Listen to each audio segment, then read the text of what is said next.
మంత్రపాఠం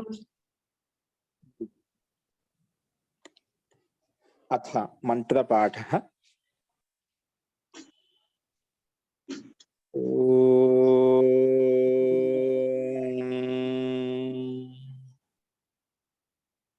సహనావవతు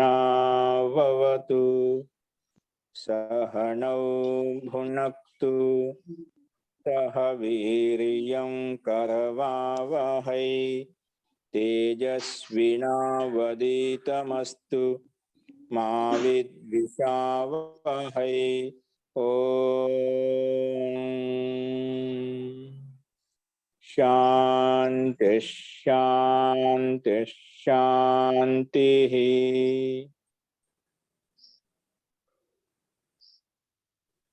సర్వేభ్యో నమః. అందరికీ నమస్కారం అండి. నమస్తే మహోదయ. ఓం ప్రణామం అండి. నిన్న ఆచార్య వచ్చారు. వారు చాలా మంది రకరకాల భిన్న భిన్న ప్రశ్నలు అడిగారు. ఇందులో ఇంకా మీకు ఎవరికైనా సందేహాలు ఉంటే అడగండి. అది మీకు చాలా మంది హిందీలో వచ్చిన వాళ్ళకి అర్థమై ఉంటుంది. తెలుగులో హిందీ రాని వాళ్ళకి కొంచెం సందిగ్ధంగా ఉంటుంది. అవి ఒక్కొక్క ప్రశ్నకు సమాధానం కొంచెం నేను సంక్షేపంగా వాటికి అనువాదం చేయడానికి ప్రయత్నం చేస్తాను. అస్తు. జీ వీణా గారు చెప్పండి. यज्ञ यागादि कर्मों के सुख में तथा मुक्ति के सुख में कौन सा अंतर है और मुक्ति कब तक चलती है, इस प्रकार मैं पूछी थी महोदय जी. यज्ञ आदि कर्मों में और मुक्ति के सुख में अंतर क्या है అంటే ఇక్కడ యజ్ఞ యాగాది కర్మలు చేస్తే ఏదైతే సుఖం కలుగుతుందో అది శరీరంతో యుక్తమై ఆ సుఖాన్ని అనుభవిస్తాం. యజ్ఞ యాగాది కర్మల ద్వారా పుణ్య విశేషం ద్వారా ఏవైతే సుఖాన్ని అనుభవిస్తామో అది శరీరంతో ఉంటూ, అంటే ఒక దివ్యమైన శరీరం వస్తుంది. మంచి శరీరం, మంచి బలము, మంచి బుద్ధి, మంచి ఐశ్వర్యం అన్నీ ఉంటాడ. అవి శరీరంతో యుక్తమై ఆ సుఖాన్ని అనుభవిస్తామట. కానీ ముక్తి యొక్క సుఖం అనేది అక్కడ శరీరం అంటూ ఉండదన్నమాట. శరీరం లేకుండా పరమాత్మ యొక్క ఆనందాన్ని, ఆత్మ కేవలత్వంలో, ఆత్మ కైవల్య భావంతో యుక్తం అయిపోయింటే ఆత్మ స్వరూపంలో పరమాత్మ యొక్క ఆనందం చేత ఆనందాన్ని అనుభవిస్తుంటున్నమాట. ఆనందాన్ని అనుభవించేటప్పుడు శరీరం సంబంధం ఉండదు, సుఖాన్ని అనుభవించేటప్పుడు శరీరంతో సంబంధం ఉంటుంది. ఈ రెండింటి మధ్య వ్యత్యాసం ఉంటుంది అని చెప్పామట. శరీరంతో అనుభవించేది సుఖము, అది శరీరం లేకుండా ఏదో ఆనందాన్ని అనుభవిస్తామో అది. అందుకే ఆనందము సుఖం రెండు ఎందుకు చెప్తాను, ఎందుకోసమే ఆనందంలో అక్కడ ఇంకా లేశ మాత్రం కూడా దుఃఖం ఉండదు. లేశ మాత్రం కూడా కొంచెం కూడా దుఃఖం ఉండదు ఎక్కడైతే, దాన్ని ఆనందం అంటాం. ఆ ఆనందం పరమాత్మ యొక్క సహాయంతో అది కలుగుతుంది. ఆ పరమాత్మ యొక్క సహాయం యొక్క ఆనందాన్ని పొందాలి అంటే మనకు శరీరం యొక్క కర్మలు ఏవైతే ఉన్నాయో వాటిని పూర్తిగా ఆ బంధనాన్ని తెంచుకున్నప్పుడే, సంసార బంధనం తెంచుకున్నప్పుడే, కర్మను దగ్గర చేసినప్పుడే ఆ ముక్తి యొక్క సుఖం అంటే ఆనందం మనకు కలుగుతుంది. అది ఆనందం. ముక్తి యొక్క సుఖం ఆనందం అనేది శరీరంతో రహితంగా ఉండి, శరీరం లేకుండా పొందే ఆనందాన్ని ముక్తి యొక్క ఆనందంగా పరిగణిస్తాను. కానీ రెండు మధ్య తేడా ఉంటుంది. ఒకటి శరీరంతో యుక్తమై సుఖానుభూతిని పొందడం దివ్యంగానే ఉంటుంది, కానీ ముక్తి యొక్క ఆనందానికి యజ్ఞ యాగాలు చేసే కర్మలకు చాలా తేడా ఉంటుందని. అందుకే మనకి ఆ సాంకేతికం చెప్పుకున్నాం. మోక్షస్యాపి ఉత్కృష్ట అయిపోయి, అంటే నువ్వు శరీరంతో యుక్తమైనప్పుడు ఎంత ఉత్కృష్టమైన శరీరము, బలము, ఐశ్వర్యం అన్ని కలిగినప్పటికీ కూడా అది మోక్షస్య అత్యంత ఉత్కర్షేహి. కానీ మోక్షం యొక్క సుఖం అనేది, ఆనందం అనేది అత్యంత ఉత్కృష్టంగా ఉంటుందని మాటలు చెప్పలేం, అంత విశాలంగా ఉంటుంది. అది ఎందుకని చెప్పినా సాంసారిక సుఖంలో ఏవైతే యజ్ఞ యాగాది కర్మ పుణ్య విశేషం ఏవైతే కర్మలు చూస్తాయో అక్కడ ఎందుకంటే ఏవైతే సుఖాలు అనుభవిస్తున్నాయో శాశ్వతంగా ఉండవు. అవి శాశ్వతంగా ఉండే ఎల్లకాలం ఉండవు కాబట్టి మళ్ళీ నష్టం అయిపోతాయి. ఇక్కడ సంయోగం, ఇక్కడ వియోగం ఉంటుంది, అక్కడ దుఃఖం ఉంటుందన్నమాట. కానీ పరమాత్మ యొక్క సుఖాన్ని అనుభవించడం అక్కడ సంయోగం వియోగం ఉండవండి. చెప్పిన 36,000 కోట్ల సృష్టిల వరకు, అట్లా సృష్టి సంవత్సరంల వరకు అలాగే నిరంతరంగా కంటిన్యూగా ఆనందం మనకు లభిస్తూనే పొందుతూనే ఉంటాం అనమాట. కాబట్టి అక్కడ ఖండితం అనేది కాదు. ఇక్కడ సంయోగ వియోగం సుఖంలో అయితే యజ్ఞ యాగాది కర్మలు చేసే సుఖ విశేషం కలిగిందో అది కొంతకాలం నష్టించిపోతుంది, నష్టం అయిపోతుంది. శరీరం ఉన్నంతసేపే నువ్వు ఆ సుఖాన్ని అనుభవించగలుగుతావు, తర్వాత నష్టం అయిపోతుంది. అక్కడ కూడా క్షణికంగానే ఉంటుంది, కానీ అంటే ఒక సామాన్య స్థితిలో ఉంటే ఎల్లప్పుడూ నిరంతరంగా ఉండదు. కాబట్టి రెండు మధ్య తేడా ఉంటుంది. ఇంకా ముక్తి యొక్క కాలం ఎంతవరకు అంటే ఇప్పుడు చెప్పారా 32,000 కోట్ల సంవత్సరాల వరకు, 60 సంవత్సరాల వరకు. అలాగే అక్కడే ముక్తి యొక్క కాలం దీర్ఘకాలంగా ఉంటుంది, చిన్న విషయం కాదు.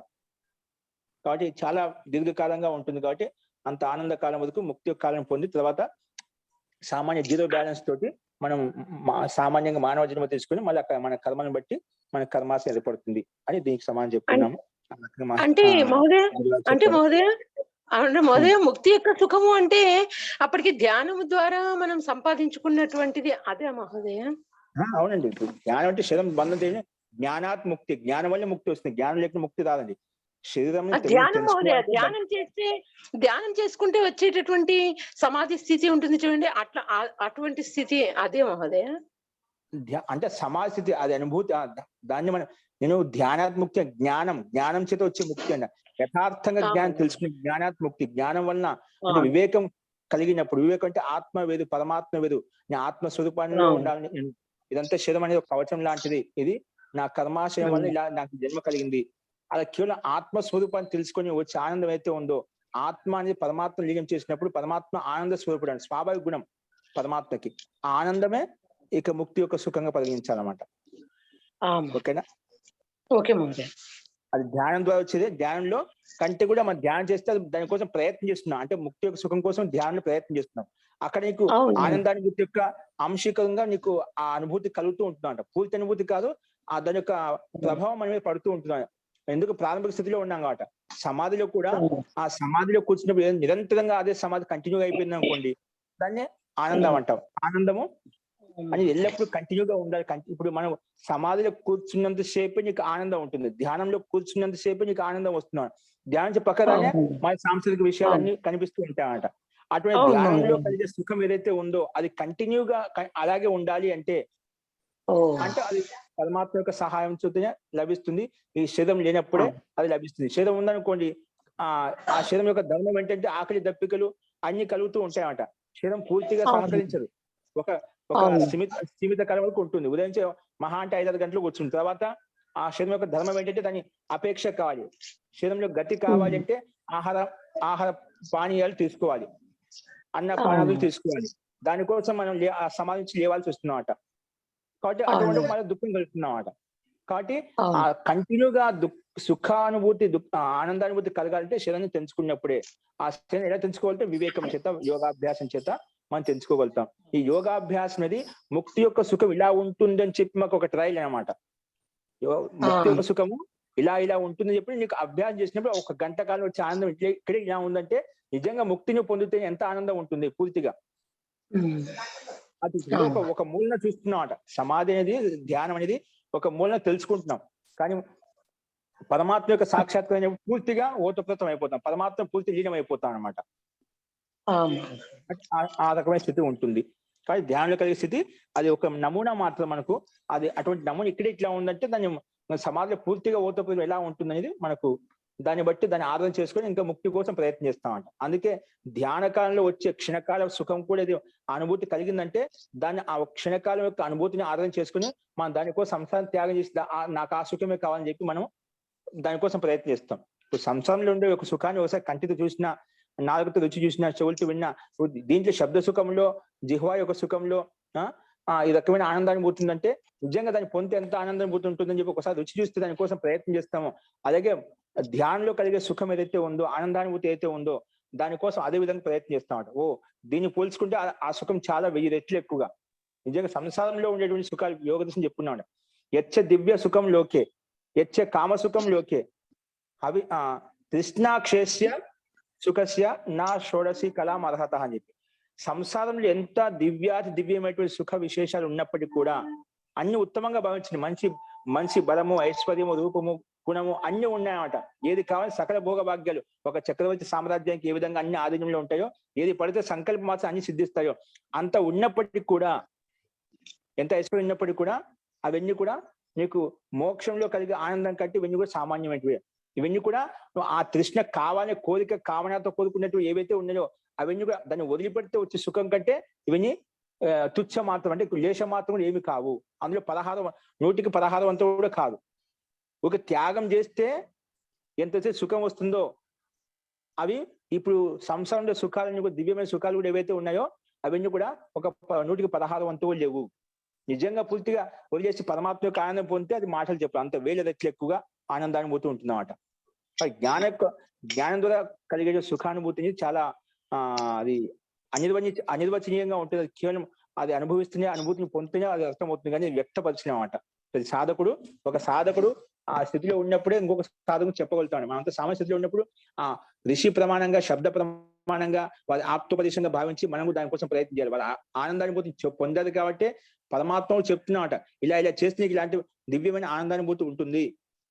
ఈ సంసారంలో ఏవైతే వస్తే క్షణికమైనవి కాబట్టి ఆ దివ్యమైన ఆనందాన్ని పొందడం కోసం, పరమానందాన్ని పొందడం కోసం ఇలా చేయాలి అని పరమాత్మ మనకు వేదోపదేశం ద్వారా తెలియజేస్తున్నాడు. మీరు చేసిన కర్మలేంటి, చేయకూడని కర్మలేంటివి అన్ని ధర్మాధర్మాల గురించి మనం తెలియజేస్తున్నామట. కాబట్టి ఆ రకంగా తెలుసుకొని మనం ఆ పరమాత్మ యొక్క ఆనందాన్ని పొందడం కోసం ప్రయత్నం చేయాలి. ధన్యవాదాలు మహోదయ. ఇంకెవరో అడిగారు ఒకటి. నాకు అర్థమైందండి. జీ సంతోషం అండి. ఇంకోటి ఇప్పుడు కల్పన కదా ఏమడిగదంటే, అది నిన్న అడిగిన ప్రశ్నలో, అదే ముక్తికి వెళ్తున్నామంటే కర్మలు నశింపజేసుకోవాలి, దగ్ధబీజభావం చేస్తాము. దగ్ధబీజభావం అయినప్పుడే, అంటే పూర్తి కర్మలు నశించే పుణ్యకర్మాశం ఉండి పాపకర్మాశం పూర్తి నష్టం చేసినప్పుడే ఇంకా మళ్ళీ దానికి మొలకెత్తడానికి అవకాశం ఉంది. అంటే ఆలంబన వచ్చినా కూడా అటువంటి సంస్కారం ఉత్పన్నం కాదు. మనం ఏదైనా కొన్ని సంస్కారం ఉందనుకోండి, ఇప్పుడు వదిలేసాం, మన దగ్గర ఆ వస్తువు, ఆ పదార్థం, వ్యక్తి లేదు కాబట్టి మనకు అవి ఏ ప్రభావితం కావడం లేదు. కానీ మనలో సంస్కారం ఉందనుకోండి, నిజంగా ఆ వస్తువు, ఆ పదార్థం ఏ దాని పట్ల కోరిక, ఆకాంక్ష, ప్రేమ, ప్రీతి ఉందో ఆ వస్తువు ఆలంబనం మనకు ఎదురు పడగానే నిజంగా ఆ సంస్కారం మనసులోనే వస్తుంది. మనం బయటికి చేయకపోయినా మనసులోనే ఆ వికారం వస్తుంది మనకు ఖచ్చితంగా.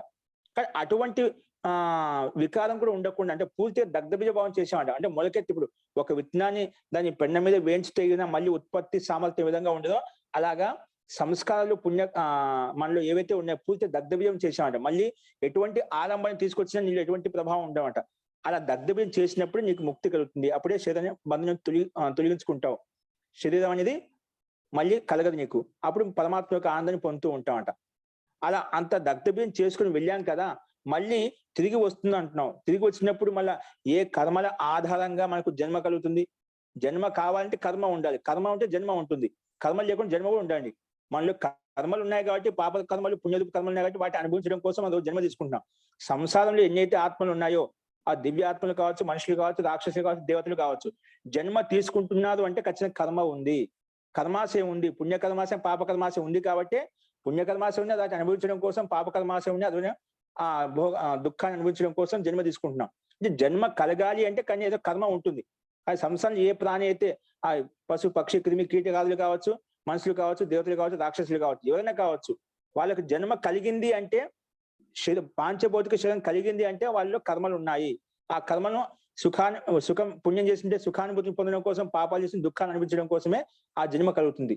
కాబట్టి అలాగా ఆ కర్మ ఉంటే జన్మ ఉంటుంది అంటున్నాం. ఇప్పుడు ఆ కర్మను తెంచుకొని జీవాత్మ ముక్తికి వెళ్ళిపోయింది కదా, మళ్ళీ ఆ ముక్తించి మళ్ళీ ముక్తి కాలం అయిపోయిన తర్వాత 36,000 అంటే 36 కోట్ల సంవత్సరాలు సృష్టి ప్రళయం అయిపోయేంత వరకు అక్కడ ముక్తి కాలం పొందిన తర్వాత మళ్ళీ ఏ ఆధారంగా, ఏ కర్మల ఆధారంగా మనకు జన్మ కలుగుతుంది? జాతి, ఆయు, భోగం కలుగుతుంది. అంటే జాతి అంటే మనిషి జాతి ఇవ్వాలన్నా, పశు జాతి ఇవ్వాలన్నా, పశు పక్షి జాతి ఇవ్వాలన్నా.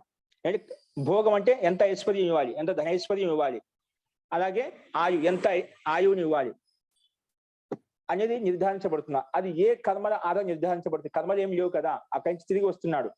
అప్పుడు సామాన్యంగా 0 బ్యాలెన్స్ లో ఉంటాయి. పుణ్యం ఉండదు, పాపం ఉండదు, సామాన్య మనిషి ఉత్తమ జన్మ కలుగుతుంది, బాగానే ఉంటాడు. అప్పటి నుంచి చేసిన కర్మలను బట్టి మామూలుగా సామాన్యంగా ఎటువంటి కర్మలు చేస్తే అటువంటి పుణ్యకర్మాసం, పాపకర్మాసం ఏర్పడుతూ ఉంటున్నాడు. ముక్తించి రాగానే సామాన్య స్థితి నుంచి జన్మ కలుగుతున్నాం అంటే అక్కడ ఎటువంటి కర్మాశయం ఉండదన్నమాట.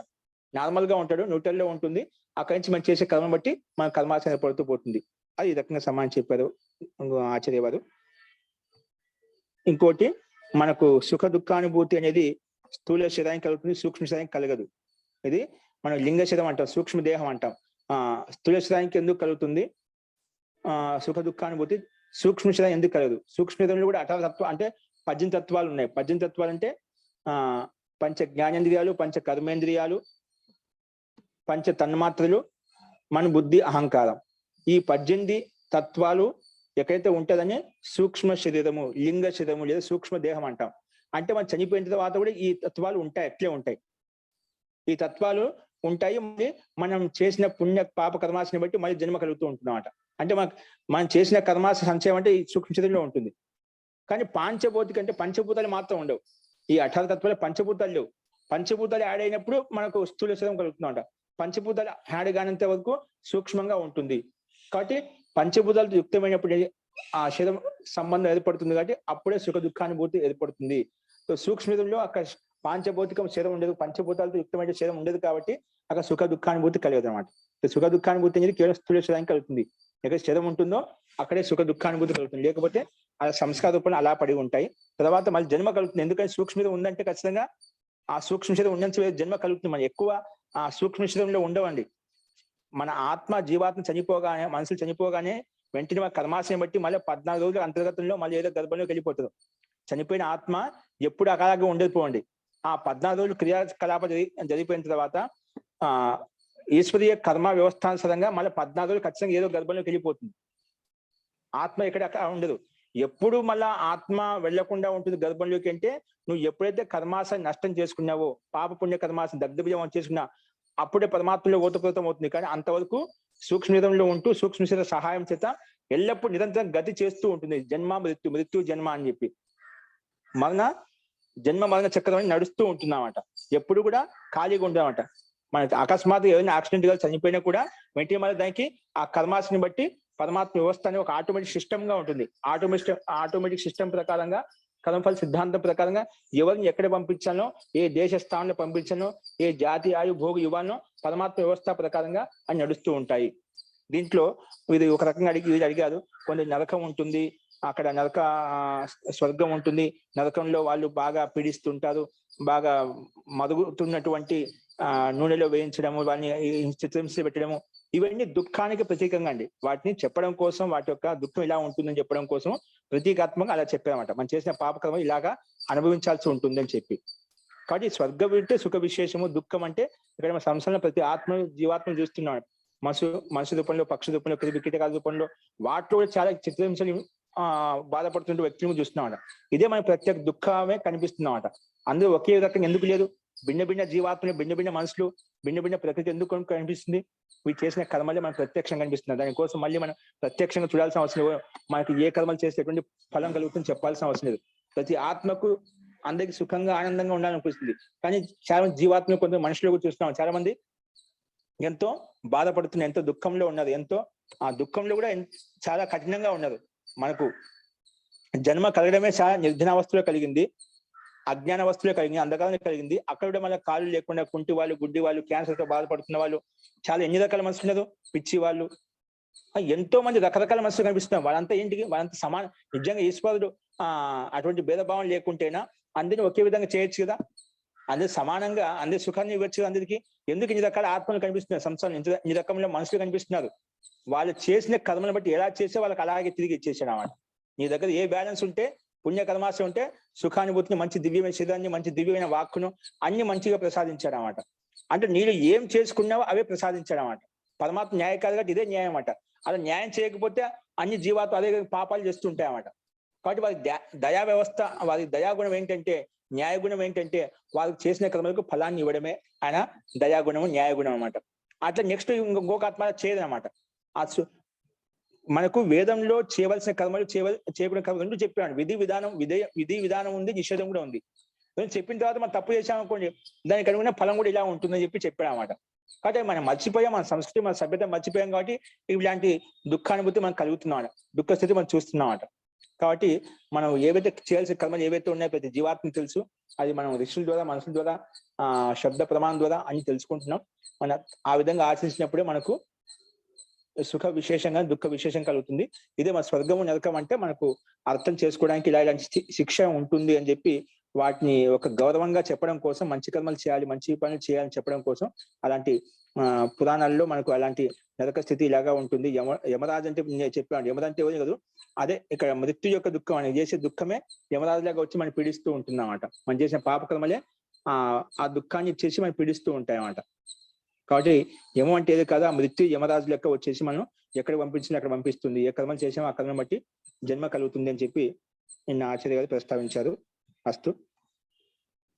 ఇంకా అండి, ఇంకోటి గర్భిణీ స్త్రీల విషయంలో గాయత్రి మంత్రం చెప్పవచ్చా చెప్పకూడదా, ఇంకా ఆడవాళ్ళు వేద పఠనం చేయొచ్చా చేయకూడదా, అంటే గాయత్రి అనుష్ఠానం చేయవచ్చా చేయకూడదా అంటే, ఆ మిగిలిన మీకు విశిష్టమైన 3 దినాలు వదిలేసి మా అన్ని దినాల్లో మనం చేసుకోవచ్చు, ఇబ్బంది ఏం లేదండి. కాబట్టి శుద్ధంగా సాత్వికంగా శ్రద్ధాపూర్వకంగా చేయాలి. ఆ శ్రద్ధ అనేది వీళ్ళలో లేదు కాబట్టి, ఆ రకంగా చేయడం లేదు కాబట్టి, తప్పుగా ఉచ్చరిస్తుంది కాబట్టి దాన్ని దోష నివృత్తి కోసం అలా చెప్పారు కానీ అందరికి నిషేధం కాదు. అలాంటి శ్రద్ధా భక్తి ఉన్న ఖచ్చితంగా ఏ గురువైనా ఇప్పుడు కూడా ప్రస్తుతం ఉన్న గురువు కూడా వీళ్ళ శ్రద్ధ భావన భక్తి భావన ఉంటే అందరికీ ఉపదేశిస్తున్నారని. ఎక్కడైతే వద్దు అని చెప్తున్నా అంటూ అతి వ్యాప్తంగా దాన్ని నిరాధారంగా ఉండి దాని యొక్క గౌరవపూర్వకంగా చేయడం లేదు కాబట్టి దాన్ని ఏదో ఆ పరిస్థితిని బట్టి సందర్భాన్ని బట్టి అలా వద్దని చెప్పారు కానీ వాస్తవంగా అలా వద్దని ఎవరు చెప్పారు. కాబట్టి కలియుగ ప్రభావం వల్ల కూడా వాళ్ళ స్వార్థం కోసం కూడా కొంత అలాంటి విద్వాంసులు పండితులు ఉన్నారు. అంటే వాళ్ళు తెలియని వాళ్ళు పండితులు అని చెప్పారు. ఏమంటే పండితుడు అంటేనే పండా సంజాత హితి పండిత, ఎవరితో బుద్ధితో పరిపక్వమైన వాడో వాడిని పండితుని చెప్పాం. కానీ ఏదో తథాగత పండితులు స్వాములు సన్యాసి తయారయ్యారన్నమాట. అంటే మన విద్య లేకుండా కూడా ఆ పండితుని యొక్క అప్పట్లోని శబ్దం ఈ రోజు ఇంతవరకు కూడా వాళ్ళని కాపాడుకుంటూ వస్తున్నామట. వాళ్ళ పేరు చెప్పుకొని వాళ్ళు పండితునిగా వాళ్ళు అన్ని సకల భోగభాగ్యం అనుభవిస్తున్నామట, ఏం లేకపోయినప్పటికీ కూడా. అట్లా కొంతమంది అనపడు అంటే చదువుకొని పండితులు ఎవరైతే ఉన్నారో, ఏం తెలియని పండితులు పేరుకు మాత్రం పండితుని పేరు చెప్పుకొని అటువంటి పండితులు ఇలాంటి కర్మలు చేస్తూ ఉంటారు.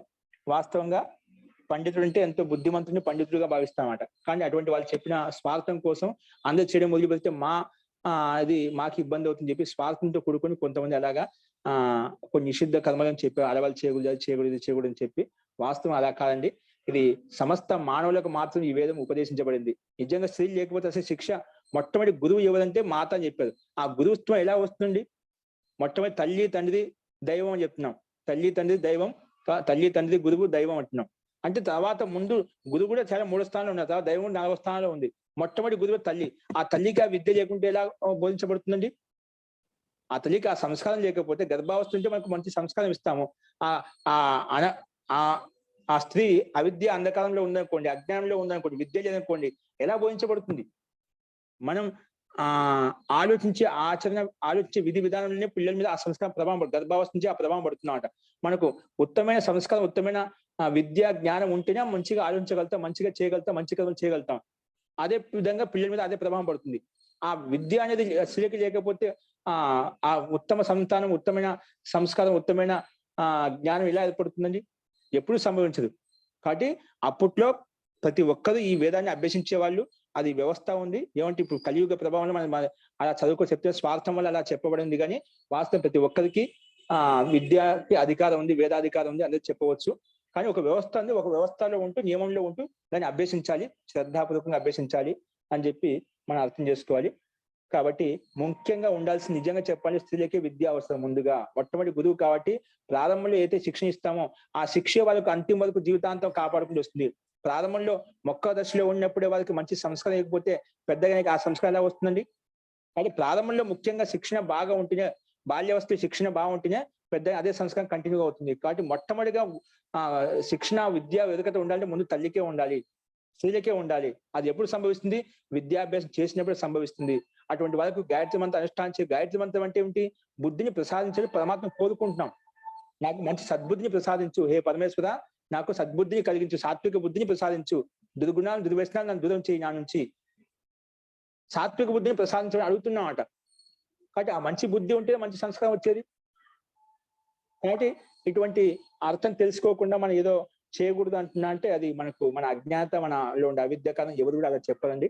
దాని ఎవరు చెప్తున్నా అంటే మనకు నిజంగా ఆ యోగ్యత లేదు. యోగ్యత లేని వ్యక్తి అలా చెప్తారు, కానీ యోగ్యత ఉండే వ్యక్తికి ఎవరు అలా చెప్పరు. ఓకేనా? ఎవరో చెప్పారంటున్నా అది ఏదో స్వార్థంతో ఉన్న వాళ్ళు చెప్పి ఉండొచ్చు. ఏదో ఒక పరంపరగా తెలియకుండా ఏదో పెద్దలు చెప్పారు, అంధ పరంపర అంటాం కదా, వాళ్ళు చెప్పుండొచ్చు చేయకూడదని చెప్పి. అది చెప్తే కొన్ని నిషిద్ధ కర్మలు చేయకూడదని చెప్పాం. అన్నిటికీ చేయకూడదని కాదు, అన్ని సందర్భాలు చేయకూడదని అలానే కాదు. కొన్ని విశిష్ట సందర్భాల్లో ఇలా చేయకూడదు అని చెప్పి దాన్ని వదిలేసుకొని మనం అదే ఏదో ఒక కథనాన్ని పట్టుకొని నిజంగా చేయకూడదని చెప్పి మనం కూడా ఆలస్య ప్రమాదంగా ఉన్నాం. కాబట్టి మనం కూడా కష్టం చేయడానికి భయపడుతున్నాం, కష్టం చేయడానికి ఆలస్యంగా ఉన్నామన్నమాట. కష్టం అంటే ఇంత కష్టమా నేను చేయడమా, అన్ని వదులుకోవాలన్నా? ఎందుకంటే ధ్యానం చేయడం అంటే ఏమిటంటే గాయత్రి అనుష్ఠానం చేయడం అంటే త్యాగ భావన ఉండాలన్నమాట. అంటే సమస్త దుర్గుణాలు దుర్వ్యసనం వదులుకున్నప్పుడే వ్యక్తి ధ్యానం చేయగలుగుతాడన్నమాట. అలాంటి దుర్గుణాలు దుర్వ్యసనాలు పూర్తి మనలో బాగా నిండి ఉన్నాయి. నేను ధ్యానం చేస్తాను, గాయత్రి అనుష్ఠానం చేస్తాను, ఎలా వస్తుందండి? అందుకే నువ్వు వదిలేదా, నీకు యోగ్యత లేదని చెప్పి అట్లా చెప్పారన్నమాట. దాన్ని అలాగా తీసుకోకుండా మన దుర్గుణాలు దుర్వ్యసనాలు ఉన్నప్పుడు నీ మంత్రం యొక్క ప్రభావం ఏం ఉండదు, అనువు చేయొద్దు. మీరు అందరికీ ఉపదేశం, స్త్రీలకే కాదు, ఆ ఉపదేశం పురుషులకు కూడా అదే విధంగా వర్తిస్తుంది. స్త్రీలకు ఎందుకు తీసుకోవాలి? కాబట్టి మనలో ఆ త్యాగ భావంతో మనం ఒక మంచిగా భావన, మంచి స్థితిలో వెళ్ళాలి అంటే, ఉన్నతమైన స్థితిలోకి వెళ్ళాలి అంటే మనలో ఉండే దుర్వ్యసనం వదిలేసుకున్నప్పుడే మనం ఆ మంత్రం యొక్క ప్రభావం మంచి సద్బుద్ధి కలుగుతుంది. పొద్దున్న చేసిన దుర్బుద్ధి, దుష్టమైన పని చేస్తే నాకు సద్బుద్ధిగా ఎలా వస్తుందండి?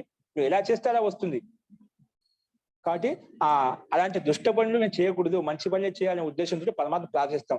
అలా ప్రార్థన చేయడం వల్ల మనకు సాత్విక బుద్ధి కలుగుతుంది. చేయవలసిన కర్మల పట్ల మనం ముందుకు వెళ్తాం. చేయకూడని కర్మలు ఏవైతే ఉన్నాయో, దుష్కర్మలు ఏవైతే ఉన్నాయో వాటి పట్ల దూరంగా ఉంటాడట. పరమాత్మ ఎల్లప్పుడు నీకు ప్రేరేపిస్తూ ఉంటాడు. పరమాత్మ కణకణంలో వ్యాపించి ఉన్నాడు కాబట్టి నీకు ఎల్లప్పుడూ ఆ సంకేతం ఇస్తున్నాడు అన్నమాట. కాకపోతే మన అవిద్య అంధకారంలో విషయ వాసనలో లీనమైపోయి ఉన్నాం కాబట్టి ఆ పరమాత్మ యొక్క సంకేతాన్ని మనం గుర్తించలేకపోతున్నాము. ఆ గుర్తించలేమంటే ఆవేశం, ఆవేగంలో జరిగిపోతున్నాయి అన్నమాట. ఆ మనసు మీద ఏదంటే ఏమంటారంటే మత్తు ఎక్కిన మైకం వచ్చినప్పుడు, తాగేటువంటి వ్యక్తికి ఏ విధంగా మైకం వచ్చినప్పుడు అన్ని మర్చిపోయి ఏ విధంగా ఇష్టానుసరంగా మాట్లాడుతుంటాడో ఆ వ్యసనం అటువంటిది అన్నమాట.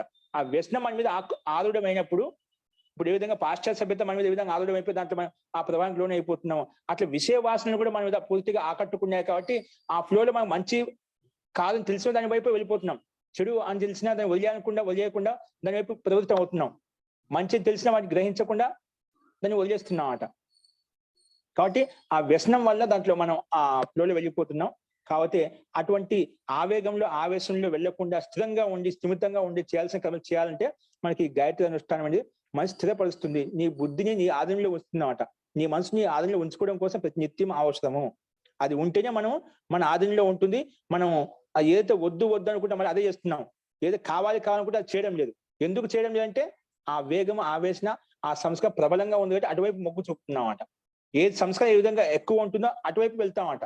ఆ చెడు అని తెలిసిన అటువైపు వెళ్తుంటాం. చాలా మంది నేను ఒక ప్రశ్న ఆచార్య చెప్పారు. ఇప్పుడు అత్యంత సరళమైన మోక్షానికి సరళమైన మార్గం ఏంటి అని చెప్పారు. అసలు కఠినమైన మార్గం ఏంటి? దాని కఠినం ఏంటి? అసలు ఏ ధన సంపత్తి లేకుండా, ఎటువంటి మూల్యం చెల్లించకుండా వచ్చేదన్నమాట. ఎక్కడికి పోవాల్సిన అవసరం లేదు. ఏ గుడి గోపురాలకు వెళ్ళాల్సిన అవసరం లేదు. ఏ ఖర్చు పెట్టాల్సిన అవసరం, ఏ నైవేద్యాలు పెట్టాల్సిన అవసరం, ఏ పూజా పునస్కారాలు చేయాల్సిన అవసరం లేదు. నీ మనసులో మనస్ఫూర్తిగా నువ్వు ఆరాధిస్తే, స్తుతిస్తే, ప్రార్థిస్తే పరమాత్మ యొక్క దర్శనం కలుగుతుందన్నమాట. నేను కఠినం ఏంటి? నేను కఠినమైన ఏంటి? సరైన ఉపాయం ఏంటంటే దాని యొక్క కఠినమైన నీకు ఏది కఠినంగా ఏది ఇబ్బంది కలిగిస్తుంది, నీకు కష్టం ఏమనిపిస్తుంది అంటే మనం సరళంగా ఎటువంటి కష్టం లేకుండా దాన్ని పొందాలని చూస్తున్నాం. కష్టం లేని పురుషార్థం లేకుండా ఏది లభించాలండి. నువ్వు సరళంగా చూస్తే అది సరళంగానే ఉంటుంది, సామాన్యంగా ఉంటుంది. నువ్వు విశేషంగా విధి విధానం ప్రకారం ఏ కర్మలు చేయాలో ఆ కర్మను చేసినప్పుడే నీకు పరమాత్మ యొక్క శక్తి, పరమాత్మ యొక్క ఐశ్వర్యం కూడా అదే విధంగా ఉన్నతంగా ఉంటుంది, ఉత్తమంగా ఉంటుంది, విస్తృతంగా ఉంటుంది, వ్యాపించి ఉంటుంది, విశాలంగా ఉంటుంది అన్నమాట. నువ్వు దాన్ని సరళంగా చూస్తే సరళంగానే సామాన్యంగా ఉంటుంది. నువ్వు ఎంత చెట్టుగా అంత గాలినట్టుగా నువ్వు ఎంత కర్మ చేస్తే అంతే ఫలం వస్తుంది. కానీ నువ్వు తక్కువ ఫలం కర్మ చేసి నాకు ఎక్కువ ఫలం కానీ ఎలా వస్తుందండి? లోకాన్ని ప్రత్యక్షం చూస్తున్నాను. ఎంత కర్మ ఇస్తే ఆ కర్మాన్ని కూడా నీకు ఫలం ఉంటుందన్నమాట. నీకు ఎంత యోగ్యత ఉంటే ఆ యోగ్యత అనుసారంగా నీకు ఫలం ఉంటుందన్నమాట. యోగ్యత లేకుండా నీకు పెద్ద పెద్ద కోరికలు, కామన్ కోరికలు ఎలా వస్తుందండి? నువ్వు ఏది చేస్తే అది ఇస్తాడు పరమాత్మ. నువ్వు సరళంగా చూస్తే అందుకే ముందు మనకు చేయాల్సిన కర్మలు చాలా తెలిసిన కర్మలు ఏవైతే అవి ఎంతవరకు ఆచరించగలుగుతున్నాం. తెలియని కర్మ నుంచి వదిలేసేది.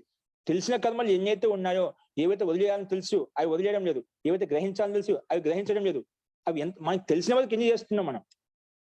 కాబట్టి ఎక్కువ తెలుసుకోవడం కూడా కాదు, తెలిసినంత మనం ఎంత ఆచరిస్తున్నాం అనేది ముఖ్యం అన్నమాట. కాబట్టి సరళమైన ఉపాయం అంటే అంత సరళమైన ఉపాయం అండి. మనకు ముందు కావాల్సిన సంకల్పం కావాలి, తెలుసుకునే కోరిక, జిజ్ఞాస ఉంటే చాలు. కఠినం అంటూ ఏది లేదు. కఠినమైన దానికి పరమాత్మ ఉపదేశించడం అసఖ్యోపదేశం అని సాంకేతికం చెప్పుకున్నాం. అసఖ్యమైనది ఏదైతే ఉందో అసలు పరమాత్మ ఉపదేశించడు.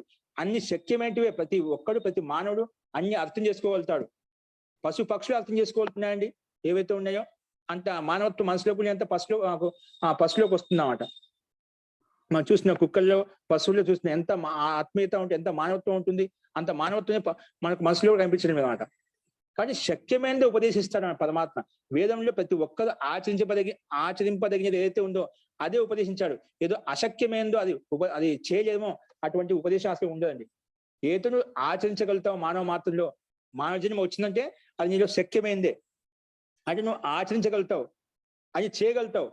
అది చేయలేకపోతున్నావు అంటే మనకు సంసారం విషయ వాసన పట్ల ఆకర్షణ ఎక్కువగా ఉంది, అటువైపు వెళ్తున్నాం. అందుకే అక్కడ బాధపడుతున్నాం, దుఃఖపడుతున్నాం, మళ్ళీ అక్కడికి వెళ్తున్నాం అన్నమాట. కాబట్టి అటువంటి మన స్థితి లేకుండా మన నార్మల్ స్థితిలో మన ఉత్తమ స్థితిలో వెళ్ళినప్పుడు మనం ఆలోచించే శక్తి విధానంలో ఉండాలి అంటే ఈ గాయత్రి అనుష్ఠానం మనకు సమ బ్యాలెన్స్ లో పెడుతుంది. సమ బ్యాలెన్స్ లో ఉన్నప్పుడు ఏమవుతుందంటే నీకు ఏది కర్మ చేయవలసిన కర్మ ఉందో విధి విధానం ఉందో దాని పట్లనే ముందుకు వెళ్తావు. ఏది చేయకూడని కర్మ ఉందో దాన్ని వదిలేసి తటస్థంగా ఉండి ఏ కర్మలు చేయాలో అవే చేస్తాం. ఏది ధర్మమో ఏది అర్థమో తెలుసుకొని ధర్మాధర్మాల ప్రకారంగా ముందుకు వెళ్తావు. కర్తవ్యాన్ని అనుసరించి ముందుకు వెళ్తావు అనమాట. ఆ స్థితి నీకు సమ బ్యాలెన్స్ లో పెడుతుంది. నీకు వివేచన జ్ఞానాన్ని వివేక శక్తిని నేను ప్రసాదిస్తుంది. కాబట్టి ఆ గాయత్రి అనుష్ఠాన్ని ప్రతి ఒక్కరు చేసుకోవచ్చు, దాని సందేహం లేదు. నీ మనసును నీ ఆదరణలో ఉంచడానికి కోసము ప్రతి నిత్యం మనకు శుద్ధి ఏ విధంగా అవసరమో శరీర శుద్ధి, ఇంటి ఒకరు శుద్ధి చేసుకోకపోతే మనం ఆ ఇంట్లో ఉండలేము. శరీరంలో ఒకరు స్నానం చేయకపోతే మనం ఉండలేము అనమాట. అంటే బేచైనిగా ఉంటున్నాం అన్నమాట. అలాగే సంసారంలో ఉంటున్నాం అంటే కామ క్రోధ మద మాత్సర్యాలతో పూర్తిగా నిండి ఉందన్నమాట. అన్ని వ్యసనాలు ఉన్నాయన్నమాట సంసారంలో. సంసారం రాగయుక్తంగా ఉంది, కామనయుక్తంగా ఉంది, ఆకర్షణయుక్తంగా ఉంది, అన్ని వ్యసనాలు ఉన్నాయి దీంట్లో. అంటే ఏదో ఒక వ్యసనం అనేది ఆకర్షించుకుంటున్నాం. ఎందుకు సమాజం తిరుగుతున్నాం, లోకంలో ఉంటున్నాం అంటే ఆ వ్యసనాలు మనకు తెలియకుండా ప్రవేశిస్తుంటాయి. మన ఇంటిలో ఏ విధంగా దుమ్ము ధూళి సూక్ష్మంగా మన కంటికి కనిపించే విధంగా ప్రవేశిస్తుందో అలాగే మన శరీరంలో కూడా శక్తి ఏ విధంగా హ్రాసం అయిపోతుంటుందో, అంటే ఉదయం స్నానం చేయకపోతే మనకు శుద్ధి లేకపోతే అది తెలియకుండా మనకు అలసట వచ్చేస్తుందో అలాగే కొన్ని సంసారంలోని కామ క్రోధ మద మాత్సర్యాలు ఏవైతే ఉన్నాయో మనలో ప్రవేశిస్తుంటాయి. కాబట్టి ఏ విధంగా శరీరానికి శుద్ధి స్నానంతో అవుతుంది, ఇంటి శుద్ధి మనం శుద్ధం చేసుకుంటూ అవుతుందో అలాగే ఈ మానసిక శుద్ధి కూడా మనం ప్రతిరోజు గాయత్రి అనుష్ఠానం, ధ్యానం, మెడిటేషన్ చేసుకుంటే శుద్ధి అవుతుంది. ప్రతిరోజు అవసరం. ప్రతిరోజు ఏ విధంగా ఇంటికి శుద్ధి చేసుకుంటున్నావు, వంటికి శుద్ధి చేసుకుంటున్నావో నీ శరీరాన్ని శుద్ధి చేసుకుంటావు. అది ఒకరోజు చేయకుండా ఏ విధంగా ఉండలేమో అలాగే ఈ గాయత్రి అనుష్ఠానం అనేది, ధ్యానం అనేది, మెడిటేషన్ ప్రతిరోజు అనివార్యము. ఒకరోజు చేసుకోకపోయినా నీలో ఈ వ్యసనాలన్నీ అతుక్కపోతుంటాయట. దుమ్ము ధూళి కణాలు ఇవి కామ క్రోధాలు లోభ వ్యసనాలు ఏవైతే ఉన్నాయో అవన్నీ నీకు సూక్ష్మంగా ప్రవేశిస్తూ ఉంటాయన్నమాట. అవి ఒకరోజు బలంగా తయారైపోతాయి. ఆ బలంగా తయారైనప్పుడు దాన్ని నువ్వు వదిలించుకోవాలన్నా వదిలించుకోలేమంట. ఒక వస్త్రాన్ని ధారణ చేసావండి, ఒక వస్త్రం వేసుకున్నాం, ఆ వస్త్రాన్ని దాన్ని మార్చుకున్న ఒక వారం అలాగే వేసుకున్నాం అనుకోండి, కొంచెం దుమ్ము పెరుకపోతుంది. ఒక రోజు 2 రోజులు బాగానే ఉంటుంది, 3 రోజులు అంటే రోజు ఉండే కొద్ది ఏమవుతుంది, దాన్ని మార్చకపోతే, దాన్ని శుద్ధి చేసుకోకపోతే అది బలంగా ఆ మైల అనేది, దాని మురికి అనేది, దాని యొక్క గందగి అనేది అది బాగా నాటుకపోతున్నాం అంట. ఒకరోజు దాన్ని శుద్ధి చేసుకున్నప్పుడు ఏంటంటే సామాన్య ప్రయత్నం చేత అది వదిలించుకోవచ్చు. ఆ దుమ్ము ధూళి ఏదైతే ఉందో 2 రోజులు అయితే అది కూడా వదిలించుకోవచ్చు, 3 రోజులు అయితే కొంత ప్రయత్నం చేస్తే వదిలించుకోవచ్చు. దాన్ని పూర్తిగా వారం రోజులు మనకి ఏం చేయలేకపోతే ఏమవుతుందండి, అది పూర్తిగా బాగా నాటకపోతుంది. అంటే ఒక మసిబట్టలాగా తయారవుతున్నాను. వంటశాలలో ఉండే మసిబట్ట ఎలా ఉంటుంది అలా పూర్తిగా బాగా దుమ్ము ధూళితోటి మైల అయిపోతుంది అన్నమాట. దాన్ని ఎంత ఉతికినా కూడా సరిపేసి రుద్దినా కూడా వేడి చేసినా అంత ఇది కాదనమాట. అంటే ఇప్పుడు మన పరిస్థితి అలా అయిపోయింది అన్నమాట. మనం అన్ని మన కర్తవ్యాన్ని మర్చిపోయి, మన అనుష్ఠాన్ని మర్చిపోయి, మన ప్రతి నిత్యం వదిలేసాం కాబట్టి కామక్రోధ మద మార్చి బాగా నాటుకుపోయి ఉన్నాయన్నమాట. అవి వదిలించుకోవాలని వదిలిపోవడం లేదన్నమాట. ఒకదో ప్రయత్నం చేసి వదిలిపోవాలని ఎలా వదిలిపోతుందండి? ఎంత అది దుమ్ము ధూళితో బాగా అతుక్కపోయి ఉందో దానికి టైం కూడా అంతే పడుతుంది అన్నమాట. దాన్ని వదిలించుకోవాలన్నా బాగా నానబెట్టాలి, వేడిలో గరం చేయాలి, బాగా సర్పణీలో చేయాలి. అలా చేస్తే కొంతవరకు దాన్ని మైనా వదిలించుకోవచ్చు. అలా చేయంగా కొన్ని వదిలించుకుంటాం అన్నమాట. ఇప్పుడు మనం అన్ని చేయలేదు, ఒకరోజు మాకు కష్టం వచ్చింది అని చెప్పి అప్పుడు మన అంధకారం ఆ విధంగా వదిలిపోయింది అన్నమాట. అంధకారం అంటే అవిద్య అంధకారం వల్ల మన కళ్ళు మనకు కనిపించకుండా పోయామన్నమాట. అంటే ఏది ధర్మమో ఏది అధర్మమో అనే వివేకాన్ని కోల్పోయి ఇష్టానుసారంగా ప్రవర్తిస్తున్నామన్నమాట. అప్పుడు మనకు ఎక్కువ దుఃఖాలు మనకు రావడం మొదలుపెట్టే ఎప్పుడైతే స్టార్ట్ అయిందో అప్పుడు మనం పరమాత్మ గుర్తుకు వస్తా, గురువుల గుర్తుకు వస్తుందో అప్పుడు వాళ్ళ దగ్గరికి వెళ్తామన్నమాట. అప్పుడు స్థితి పూర్తిగా మారిపోయి ఉంటుందన్నమాట. అప్పుడు ఏదో పెద్ద పెద్ద పుణ్యాలు చేయడానికి, పెద్ద పెద్ద కర్మలు చేయడానికి మనం పూనుకోవడానికి ప్రయత్నం చేస్తున్నాం, కానీ ఒకేసారి సంభవం కాదు. అందుకే ఏ రోజు ఆ రోజు శుద్ధి చేసుకుంటూ ఉండాలి. మనసును కూడా ఒంటికి శుద్ధి చేసుకుని, ఇంటిని శుద్ధి చేసుకున్నట్టుగా అలా మన మనసును కూడా శుద్ధి చేసుకుంటూ ఉంటే మనం నిర్మలంగా ఉన్నంతసేపు, మనం పవిత్రంగా ఉన్నంతసేపు మనలో దుఃఖాలు కానీ ఎప్పుడు మన దరి చెదవు.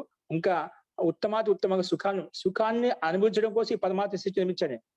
భోగాలను అనుభవించడం కోసం పరమాత్మ సృష్టించాడు అనమాట. కానీ భోగాలను ఎలా అనుభవించాలి, ఒక పద్ధతి, ఒక విధి విధానం చెప్పాడు. ఆ రకంగా సుఖాలను అనుభవించడం కోసమే ఇది సృష్టి నిర్మించబడింది. కానీ ఏ విధంగా అనుభవించాలి, ఎలా అనుభవించాలి తెలియాలన్నమాట. దానికి ఒక విధి విధానం. ఆ విధి విధానం మర్చిపోయి అనుభవిస్తే అది తాత్కాలికంగా అనుభవిస్తావు. దీర్ఘకాలంగా అనుభవించే సుఖాన్ని నువ్వు కోల్పోతావు అన్నమాట. మనం చేసే కర్మను బట్టి మనం కోల్పోతూ ఉంటాము.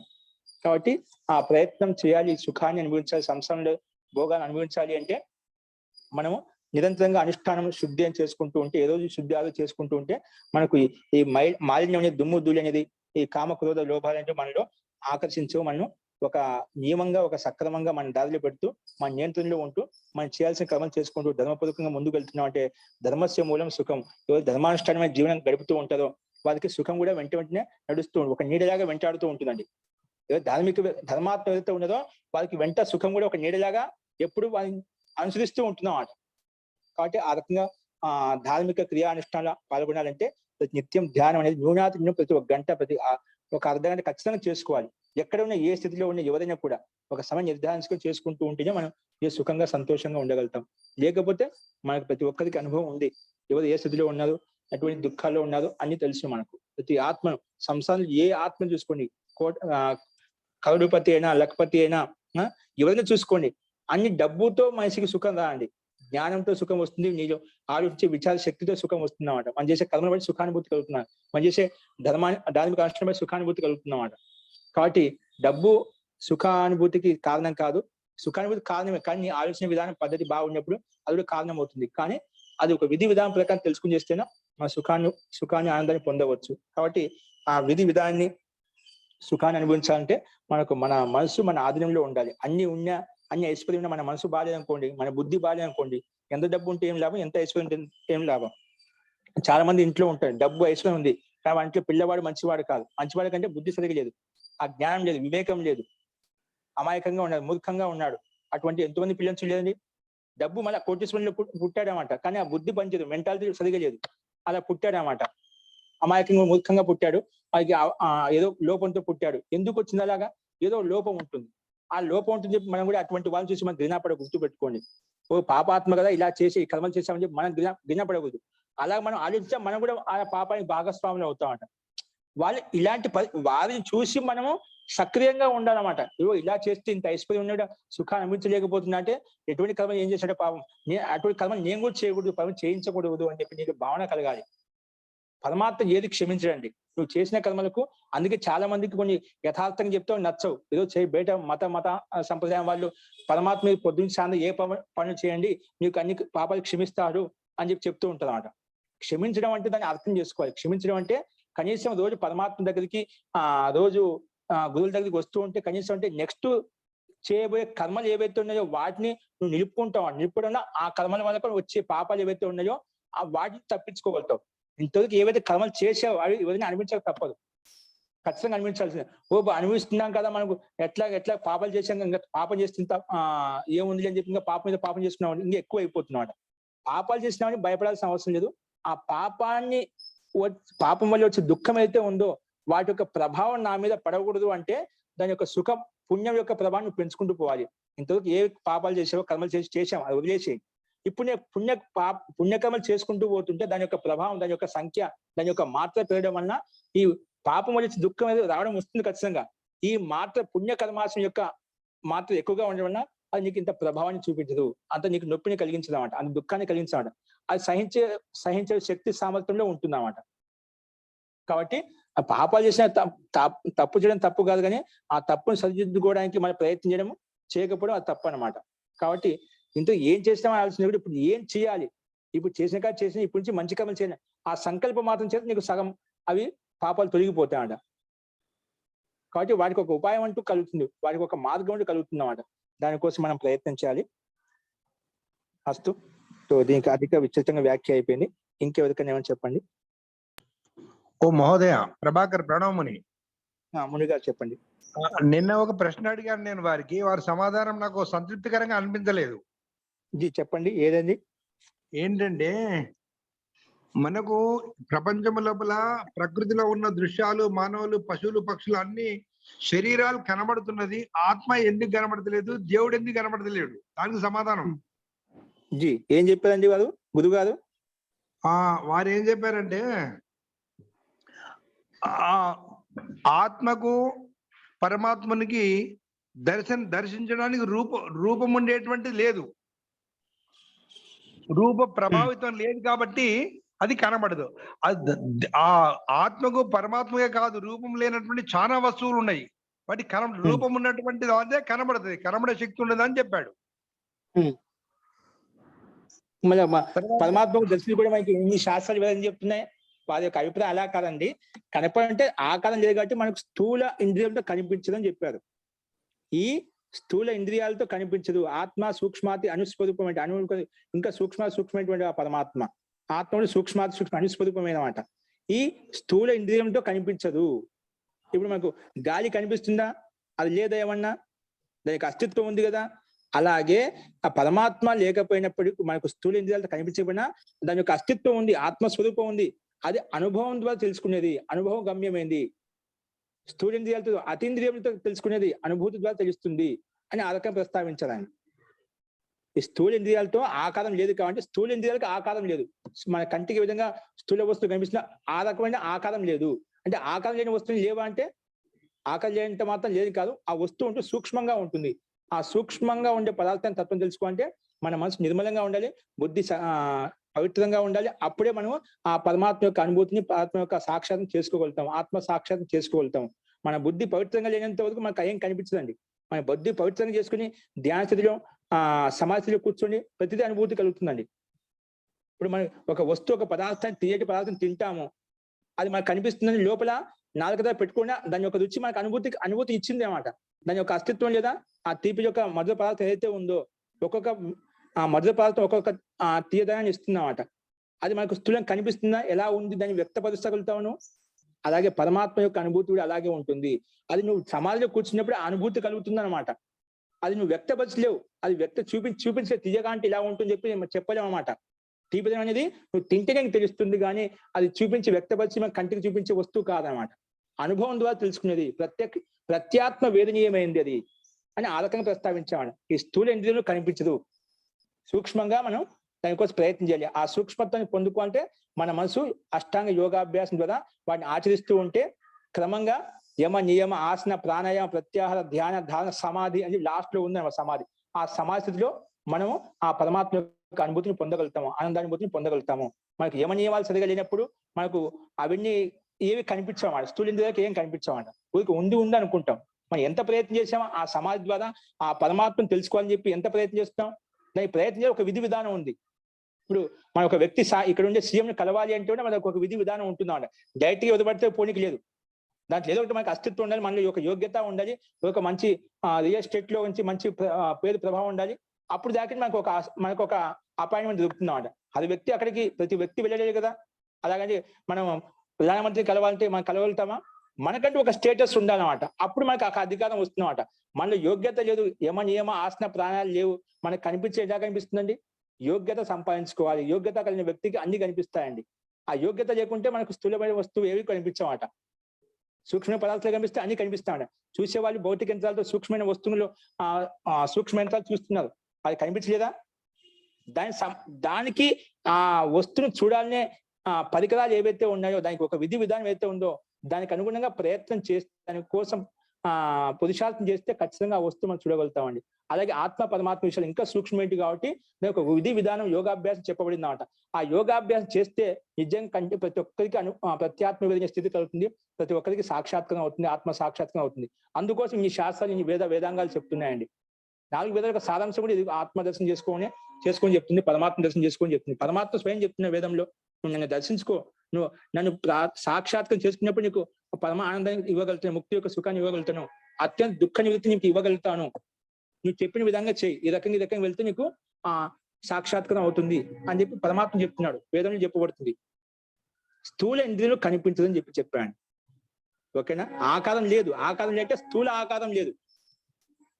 పరమాత్మ నిరాకారుడు, అది ప్రత్యాత్మే. ఇప్పుడు చెప్పేదా, ఒక తిన్న పదార్థము లోపల నీకు తీపిదాన్ని ఇచ్చింది, అది అనుభవం నాలుగు పెట్టినప్పుడు దాని రంగు రూపం ఏదో చెప్పలేమో, అలాగే దానికి అస్తిత్వం ఉంది కానీ రంగు రూపం లేదు. ఉందే చెప్పగలుగుతామా? అలాగే పరమాత్మ యొక్క అస్తిత్వం అటువంటిది. తీపు అనే పదాన్ని మనం పదం చెప్తున్నా కానీ దాని యొక్క గుణకర్మ స్వభావం, దాని యొక్క రూపము, రంగు, ఆకారం ఏ విధంగా చూపించలేమో. తీయగా ఉంది, నీ కూడా ప్రత్యక్షమైన అనుభూతి ఉంది, కానీ దాన్ని చూపించలేవు. ఎవరికని చెప్తేనా నువ్వు నోట్లో పెట్టుకోదానని అని చెప్పి పక్కవానికి ఆ తీపి పదార్థం ఇస్తాం, కానీ మనం దాన్ని చూపించలేమంటే ఎలా ఉంటుందంటే, ఒక తీయగా చెప్పలేం కదా, అది తింటే తెలుస్తుంది. అలాగా సమాజం ద్వారా మనం అనుభవం ద్వారా తెలుసుకోవచ్చు. కాబట్టి ఆ రకంగా ప్రస్తావించాలండి. అది ఇప్పుడు మీకు నాకు తెలిసి క్లారిటీ వచ్చింది అనుకుంటాను. అవునండి. ప్రత్యాత్మ విధి ఉంది, అది ఒక విధి విధానం. యోగాభ్యాసం ద్వారా మన బుద్ధి నిర్మలమైనప్పుడు, పవిత్రంగా ఉన్నప్పుడు అన్ని ఉత్తమంగా ఉన్నప్పుడు మనకు ఆ పరమాత్మ దర్శనం కలుగుతుంది. మనలో కామ క్రోధ మద మాత్సర్యాలు కామన ఉన్నంతసేపు మనకు అటువంటి స్థితి కలగదు.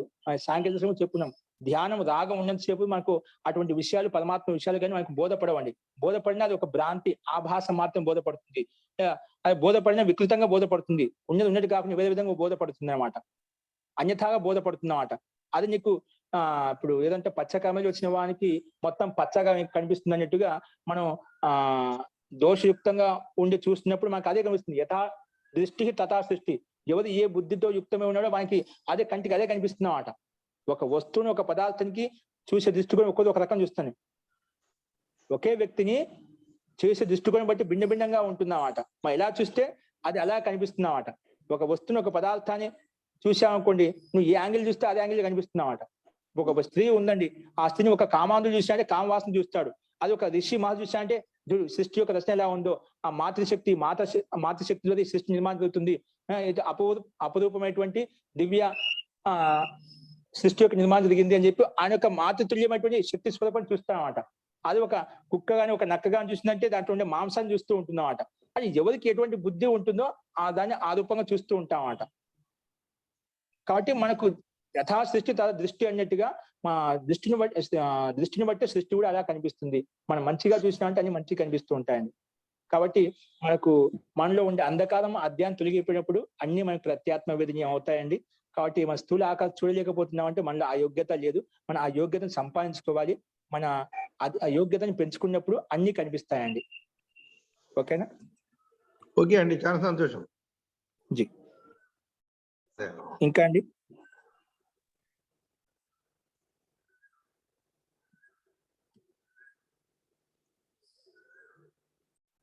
జీ రాజ్యలక్ష్మి గారు మీరేదో అడిగారు.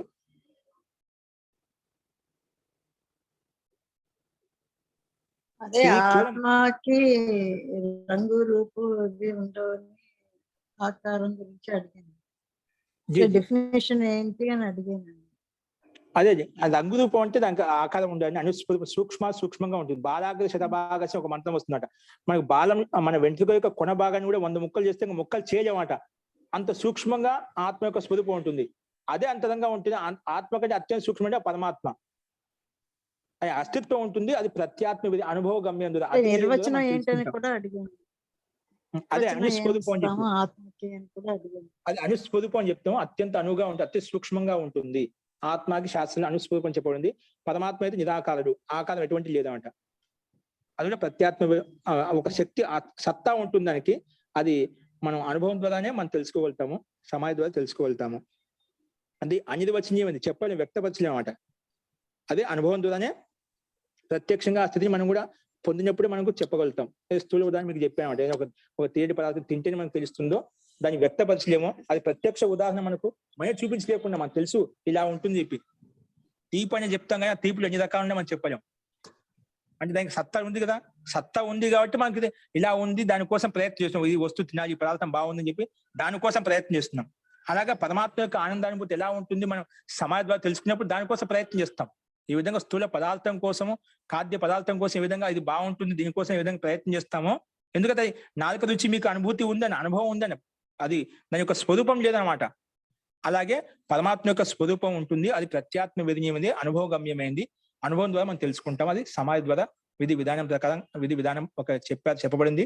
మనకు శాస్త్రం చెప్పబడుతుంది. ముఖ్యంగా యోగాభ్యాసం ద్వారా మనం యమ నియమాలను ఆచరించడం ద్వారా మన యొక్క అస్తిత్వం మనకు తెలుస్తుంది. దాంట్లో మీకు పరీక్ష చెప్పే ఆశ్చర్యవాదం, నిజంగా మనం ఏ స్థితిలో ఉన్నామో మళ్ళీ ఈ ప్రశ్న అడిగాండి. మనం ఎలా ఐడెంటిఫై చేయగలుగుతామంటే మనం ఏ స్థితిలో ఉన్నాం, ఎంత రేంజ్ లో ఉన్నాం అని చెప్పి ఐడెంటిఫై చేసుకోగలుగుతామా? చేసుకోవాలి. ఇప్పుడు సత్య ప్రతిష్టాయం క్రియాఫలాశ్రయత్వం, సత్య ప్రతిష్టాయం క్రియాఫలాశ్రయత్వం. నిజంగా సత్యాన్ని ఆచరిస్తుంటే లేశమాది ఎప్పుడు అబద్ధం చెప్పలేదు, ఎల్లప్పుడు సత్యమే చెప్తున్నావు అనుకోండి, తస్య వాక్ అమోఘంగా మారిపోతుంది. అంటే క్రియాఫలాశ్రయత్వం. నువ్వు ఏ క్రియాకలాపాలు చేస్తే అది పోతే సిద్ధిస్తుందండి. నువ్వు ఏం చెప్తే అది తిరిగిపోతుందన్నమాట. అంత శక్తి సామర్థ్యం వస్తుందన్నమాట. అమోఘాతస్య వాక్ భవతి వ్యాస భాషలో మహర్షి వ్యాసుడు చెప్పారన్నమాట. అతని యొక్క వాక్ శక్తి ఏం చెప్తే అది తిరిగిపోతున్నావు అంట. అంటే ఏవైతే శక్యమవుతాయో ఏవైతే జరుగుతాయో అవే ఉపదేశిస్తారు వాళ్ళమాట. అందుకే చాలా మంది గురువుల దగ్గర వెళ్తున్నారు, మీరు గురుగారు మీరు ఉపదేశించి మాకు ఏం చెప్తే మాకు అది తిరిగిపోతుంది, అదే ఆశీర్వాదం. అంటే వాళ్ళు ఒక సమయంలో అలా పరంపర ఉంది అన్నమాట. వాళ్ళ సత్యవాక్కుని సత్యాన్ని ఆచరించే వాళ్ళు కాబట్టి వాళ్ళు ఏం చెప్తే జరిగిపోయేమాట. జరిగే విషయాలు చెప్పేవాళ్ళు, నువ్వు ఈ పని చేయి ఈ పని చేయకూడదు చెప్పి. అది మనం ఆ స్థితి, నాకు ఆ సత్యాన్ని ఆచరించే సిద్ధి మనకు సిద్ధించిందంటే మనం ఒక స్థితిలో ఉన్నట్టే. అదేవిధంగా అహింస ప్రతిష్టాయం తత్ సన్నిధో వైరత్యాగ. అహింసను ఆచరించినప్పుడు దాని యొక్క సిద్ధి కలిగిందా లేదా? నీకు సమస్త ప్రాణుల పట్ల వైరభావం ఉండకూడదు, నీకు ఉండదు, నీ పట్ల వారికి కూడా ఉండదు అనమాట. నిజంగా మనం అహింస సిద్ధించింది అనుకోండి మన వ్యవహారంలో ఆచరణలో, నిజంగా నీకు ఒక శత్రువు అంటూ ఉండమాట. పశు పక్షులు కూడా, క్రూర మృగాలు కూడా, సరీసృపాలు కూడా నీకు నీ దగ్గరికి వచ్చేసి అవి శాంతం అయిపోతాయంట. అంటే కొంచెం నీలో ఆ అహింస అనే భావన లేశ మాత్రం ఉన్న వైబ్రేషన్స్ ఆ పశు పక్షులు ప్రాణులు కూడా అవి గ్రహిస్తాయండి. వైబ్రేషన్ బట్టి, తరంగాలను బట్టి అవి గ్రహిస్తాయన్నమాట. అందుకే మన ఋషి మహర్షులు సాధకులు ఏదైతే ఉన్నారో మనం చూస్తూ ఉంటాను, దేవతల మధ్య పక్కన అక్కడ పులులు, సింహాలు, సరీసృపాలు వచ్చేసి ఆ దగ్గర కూర్చుని సాధన చేస్తుంటే అది కూడా మన ఫోటోలు చూస్తూ ఉంటాం. శివుడి పక్క ఆ శివుడి కంఠంలో ఆ పాము ఎందుకు వచ్చిందని, అలాగే ఎన్ని ఉన్నాయి, చాలా ఉన్నాయి మన దేవతల విషయంలో, ఋషి మహర్షుల విషయంలో. ఎన్ని పశు పక్షులు, పులులు, సింహాలు అన్ని కూర్చోలేదు. ఎందుకు? అహింస తెలిసిపోయిన తర్వాత ఏ ప్రాణికి అపకారం కలిగించే ప్రాణి కూడా ఆలోచిస్తున్నమాట. అలాంటి వైర భావాన్ని కలిగిందంటే నిజంగా నేను ఒక ఉత్తమ స్థితిలో మంచి మార్గం పైకి వెళ్తున్నాను తెలుస్తున్నమాట. అలాగా ఈ యమ నియమాలు ప్రతి దానికి మనకు ఒక ఫలం చూపించాను, మీకు సాంఘిక విధంగా చెప్పుకున్నాం మనం. అట్లా అహింస, సత్య, అస్తేయ, బ్రహ్మచర్య, పరిగ్రహాకి ప్రతి దానికి ఫలం ఉన్నమాట. అది మనం ఏ స్థితిలో ఉన్నా దాని యొక్క పరీక్ష ద్వారా తెలుసుకోవచ్చు మనం ఎంత స్థితిలో ఉన్నాం. చాలా మంది నేను 2 ఏళ్ల నుంచి గాయత్రి అనుష్ఠానం చేస్తున్నాను, అంటే జపం చేస్తున్నాను, ధ్యానం చేస్తున్నాను, నాకు ఏం కలగడం లేదంటే అది చూసుకుని సత్యాన్ని పూర్తిగా ఆచరిస్తున్నా, అహింసని ఆచరిస్తున్నానా, బ్రహ్మచర్యాన్ని పాటిస్తున్నానా, పరిగ్రహాన్ని అపరిగ్రహంగా ఉంటున్నానా లేదా, శౌచ, సంతోషము, తపము, స్వాధ్యాయం, ఈశ్వరం చేస్తున్నా లేదా, ఇవన్నీ పరీక్షించుకుంటే మీకు తెలుస్తుంది మనం ఏ స్థితిలో ఉన్నా అని చెప్పాలి. మీ యొక్క వ్యవహారం మీకు తెలుస్తుందండి. ఎవరు మనం ఐడెంటిఫై చేసుకోవాల్సిన అవసరం లేదు, మన యొక్క వ్యవహారాన్ని బట్టి మనం తెలుస్తుంది అన్నమాట. మనం ఎంత సత్యాన్ని, ఎంత అహింసని, ఎంత బ్రహ్మచర్యాన్ని, ఎంత పరిగ్రహాన్ని చేస్తున్నామని చెప్పి దాన్ని బట్టి నేను అడిగిన క్వశ్చన్ మహోదయ ఇది. అవునండి, అదే చెప్పేది ఇప్పుడు సందర్భాన్ని బట్టి నేను అది కూడా తీసుకున్నాను. అంటే మనము ఎక్కడ ఎందాకా వచ్చిన మన పరిపక్వత అనేది తెలుసుకోగలుగుతామా అనే ఉద్దేశంతో అడిగిన. అట్లా మనం ఆచరించడంలో మనము ప్రయత్నం చేస్తున్నాము, మన ప్రయత్నం ఎందాక వచ్చిందని ఏదన్నా గుర్తుపట్టగలమా అనే. ఖచ్చితంగా గుర్తుపట్టలేకపోతున్నాం అంటే ఒక నిమిషం, మనం గుర్తుపట్టలేకపోతుందంటే మనకి ఆ స్థితి ఇంకా రాలేదండి. మనలో ఒక వ్యక్తి సాధన చేస్తున్న ముందు అతని యొక్క దోషాలు తెలుస్తాయండి. ముందు పక్క వాళ్ళ దోషం కాదు, ముందు నాలో ఉండే ఏ దోషాలు నీవే తెలుస్తాయి. ముందు వాస్తవం చెప్పాలంటే నాలో ఇంకా ఈ సంస్కారం లోపల ఉంది, ఈ వ్యవహారం నాలో ఇంకా క్రియాకలాపాలు చేస్తున్నాను, ముందు నువ్వు మార్చుకోవాలి. ముందు అతనికే తెలుస్తాం. బాగా సక్రమంగా మన ధ్యాన పద్ధతి నడుస్తుంది అంటే నాలో కామం ఎంత ఉంది, క్రోధం ఎంత ఉంది, లోభం ఎంత ఉంది, ఈర్ష్య ఎంత ఉంది, రాగం ఎంత ఉంది, ఏ వస్తువుల పట్ల ఉంది, అది ధర్మబద్ధంగా ఉందా, అధర్మబద్ధంగా ఉందా, కర్తవ్యయుక్తంగా ఉందా, అకర్తవ్యయుక్తంగా ఉందా, ఇది న్యాయయుక్తమైందా, అన్యాయయుక్తమైందా, ప్రతిదీ తెలుస్తుందని మనకు. నిజంగా ఒక పద్ధతిలో ఒక వేళ వెళ్తున్నాం అంటే ప్రతి వ్యక్తి స్వయం ఐడెంటిఫై చేసుకోగలుగుతాం అన్నమాట. అందుకే ముందు నీ గురించి నువ్వు తెలుసుకోగలుగుతావు. అసలు నేను ఎవరిని, నేను ఎందుకు వచ్చాను, ఏం చేస్తున్నాను, ముందు మన గురించి మనకు చాలా మంది తెలియదండి. చాలా మందికి నేను చెప్తా, మొట్టమొదటి వ్యక్తికి ఏంటంటే ఒక వ్యక్తి సాధన చేస్తున్న స్వయం అతని గురించి తెలుస్తుంది. ఆయన జ్ఞానం ప్రకాశమయ్యే కొద్దీ, బుద్ధి పవిత్రమయ్యే కొద్దీ అతని యొక్క లోపాలు అతనికి తెలుస్తామంట. దాన్ని బట్టి మార్చుకోవాలని చూస్తామంట. ఖచ్చితంగా తెలుస్తుంది, దాని సందేహం లేదు. నువ్వు కొంచెం 4-5 అడుగులు ముందుకు బాగా క్రమంగా వెళ్తున్నా కూడా నీకు అన్ని తెలుస్తూ ఉంటాయి అన్నమాట. కాబట్టి మనం అలాంటి స్థితి కలగలేదంటే మనం ఎక్కడో, మనం రోజు ఇప్పుడు బయట మత సంప్రదాయం ఈ విధంగా నువ్వు పొద్దున్న సాయంత్రం ఏమైనా పనులు చేసుకొచ్చి రాత్రికి వచ్చి 1 గంట మీద జపం చేస్తే, ధ్యానం చేస్తే నీకు అన్ని తొలగిపోతా అంటే అలా ఉండమంట. అలాంటి బుద్ధి అలా తయారైపోయింది. ఇప్పుడు క్రిస్టియన్స్ అలా ఉన్నారు. యేసయ్య అన్ని కూడా మనకు పాపాలు తొలగిచ్చేస్తాడు. పొద్దున్న ఏమైనా చేసి చేయండి, తర్వాత పాపాలు తొలగిపోతాయి. తొలగిపోవడం అంటే వాళ్ళకి అభిప్రాయం కాదు, వాడిని కూడా ఎంతో సాధన చేసిన వ్యక్తే. కానీ మనం ఇప్పుడు లోకంలో ఉండే ప్రజలను ఆకర్షించుకోవడం కోసము, మన సంఖ్యని పెంచుకోవడం కోసం ఇలాగా మత సంప్రదాయాలు ప్రచారం ఎక్కువ చేస్తున్నాం, కానీ మనకు వాస్తవం యథార్థ విధానం చెప్పడం లేదు. అందుకే అలా అలవాటు పడిపోయాం. పొద్దున్న సాయంత్రం ఏమైనా అధర్మాలు చేయండి, పాపాలు చేయండి, సాయంత్రం వచ్చేసి ఇక్కడికి వచ్చేసి ఏదో నైవేద్యం అర్పిస్తే, లేదంటే దేవుడికి ఉండి డబ్బులు చేస్తే, లేదంటే 1 గంట సేపు కూర్చొని ప్రేరణ చేస్తే, ప్రార్థన చేస్తే తొలగిపోతాయి. ఇదంతా భ్రాంతి.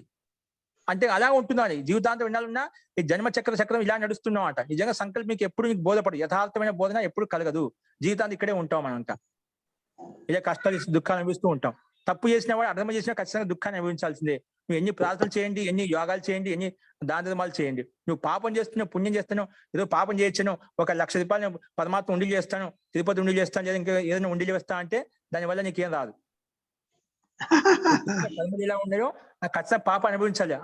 ఆ డబ్బు నీకు ఉపయోగపడింది, అది వేరేలకు ఉపయోగపడింది, దాని యొక్క అంశం దాని వేరుగా ఉంటుంది. నువ్వు చేసిన కర్మకు నువ్వే అనుభవించాలి. యథాకర్మ జీవనాన్ని మనం తెలుసుకోవాలన్నమాట. అసలు ఏంటి, ఏం చేస్తున్నాను, అసలు కర్మలు ఏంటి, నా సంస్కారం ఏంటి, అప్పుడే మనకు అర్థమవుతుంది. ఏంటంటే మనం సామాన్య జీవనంగా గడుస్తూ ఉంటుంది, జన్మ చక్రంలో ఇలా తిరుగుతూ ఉంటాం. జన్మ ఉన్నంతసేపు కర్మ ఉంటుంది, కర్మ జన్మ ఉంటుంది, జన్మ కర్మ రెండు ఉన్నప్పుడు దుఃఖం కూడా ఉంటుంది, దాని సందేహం లేదు. రాముడు అంటే వాడికి, కృష్ణుడు అంటే వాడికి దుఃఖాలు తప్పలేదు. అలా ఇన్ని దేవదేవతలు ఉన్నారు, ఎంతమంది కష్టాలు అనుభవించారు, వాళ్ళంతా ఉత్తమ పురుషులు అన్నమాట. జన్మ ఉందంటే ఏదో కర్మ ఉంటుంది, ఆ కర్మను తొలగించుకోవాలంటే మన జన్మ ద్వారా తొలగించుకుంటాము. కాబట్టి అందుకే అటువంటి కర్మలు చేయకుండా ఉండాలి, ఉత్తమ కర్మలు చేయాలి అంటే మనకు అది ముక్తి యొక్క ఉపాయమే, యోగాభ్యాసమే మనకు ఒక దుఃఖ రహితమైన స్థితిని తీసుకొస్తుంది. కానీ జన్మ రాహిత్యం తెలుసుకున్నప్పుడే మనకు ఆనందాన్ని పొందగలుగుతాం, పరమాత్మ యొక్క ఆనందాన్ని అనుభవించగలుగుతాం. సాధన పద్ధతి మనం బాగా సక్రమంగా నిరంతరంగా శ్రద్ధాపూర్వక, అందుకే సాతు దీర్ఘకాల నైరంతరీయ సత్కార సేవితో దిలభూమి, దీర్ఘకాలంగా చేస్తూ ఉండాలి, నిరంతరంగా కూడా చేస్తున్నారు. నిరంతరం దీర్ఘకాలం చాలా మంది ఒక నెల రోజులు చేస్తున్నారు, మధ్యలో ఒక వారం చేయడము, మళ్ళీ ఒక వారం 4-5 రోజులు గ్యాప్ ఇవ్వడం, మళ్ళీ ఒక వారం చేయడం, 4 రోజులు గ్యాప్ ఇవ్వడం, అట్లా మధ్యలో కంటిన్యూటీ ఉండాలన్నమాట. అందుకే ఏం చెప్పాడు, దీర్ఘకాలంగా ఉండాలి, నిరంతరంగా కూడా ఉండాలన్నమాట. ఆ నిరంతరతో పాటు దీర్ఘకాల నైరంతర్య సత్కార సేవిత, సత్కారం శ్రద్ధాపూర్వకంగా సేవించాలన్నమాట. అప్పుడే ఈ 3 గుణాలు ఎక్కడైతే ఒక చోట ఉంటాయో అప్పుడే అది సిద్ధిస్తుంది, ఫలం సిద్ధిస్తుంది. ఈ కర్మ చేసిన కర్మ ఏదైతే ఉందో దానికి ఫల ప్రాప్తి కలుగుతుంది. దీర్ఘకాలంగా చేయడం లేదు, నిరంతరంగా కూర్చోడం లేదు, శ్రద్ధాపూర్వకం కూర్చోడం లేదు, మనకి ఏ సిద్ధించండి. నిరంతరంతో దీర్ఘకాలంతో పాటు నిరంతరత కూడా ఖచ్చితంగా ఉండాలి.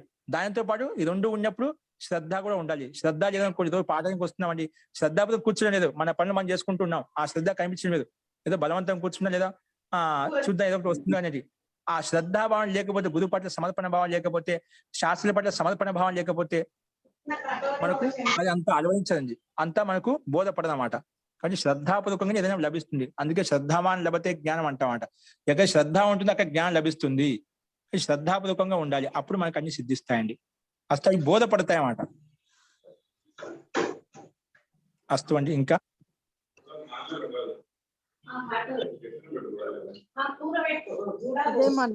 ఓకే, దాదాపు జీ వరలక్ష్మి గారు ఏదో అడిగారండి, మ్యూట్ ఓపెన్ చేసుకోండి. మన ఆలోచనలో వాటిలో మార్పులే మనకి ఏ లెవెల్లో ఉన్నామో కూడా మనం తెలుసుకోవచ్చు కదండి. అవునండి, అవునండి. అలాగే ఇంతకుముందు మేము సాంఖ్య దర్శనకి రాకముందు ఒకలా ఉండేది, ఇప్పుడు మీరు వింటున్నందులో మాలో కూడా మా ఆలోచనలో కూడా మార్పు వచ్చి కొంచెం అంటే మీరు అన్ని చెప్పినట్టుగా అన్ని తగ్గించుకొని టువర్డ్స్ మేము అలాగా, సో మాలో కూడా మార్పు వస్తున్నది. చూడండి, మీకు ఇప్పుడే మీకే స్థూలంగా మనం ఇప్పుడు ప్రవేశం మీకు మార్పు కనిపిస్తుంది అన్నమాట. అలాగా ప్రతి ఒక్కరికి మార్పులు వస్తాయండి. మనకి జ్ఞానం పరిశుద్ధమయ్యే కొద్దీ చాలా మార్పులు వస్తాయన్నమాట.